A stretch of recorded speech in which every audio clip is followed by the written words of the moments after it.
సాక్షిలో నాకు 50% వాటా ఉంది, ఏనాడో మా నాన్న ఇచ్చారు. ఇది తాజాగా షర్మిల చేసినటువంటి ప్రకటన.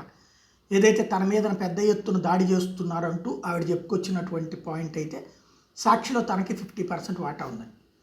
మరి సాక్షిలో 50% వాటా ఉంటే ఆమె మీద కూడా కేసు పెట్టి ఉండాలి ఈడీ, సిబిఐ. ఎందుకంటే ఆ రోజున అందులో ఉన్నటువంటి వాటాదారులందరి మీద కేసులు పెట్టారు కదా.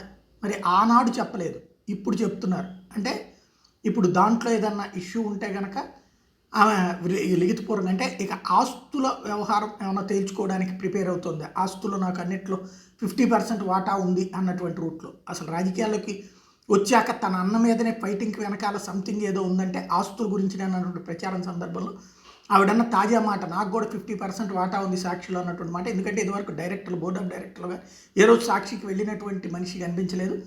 దాంతోపాటు బోర్డ్ ఆఫ్ డైరెక్టర్ లిస్ట్లో కూడా ఎప్పుడు లేదు. మరి ఏమన్నా దాన్ని ఏమంటారు, కొంతమందికి స్లీపింగ్ పార్ట్నర్స్ అంటారు, అట్లాగేమన్నా 50% పార్ట్నర్షిప్ ఉందా, లేదా నేను త్వరలో అడగబోతున్నాను అన్నని ఆస్తిలో 50% వాటా అనేందుకు సంకేతమా అనేదో సందేహం.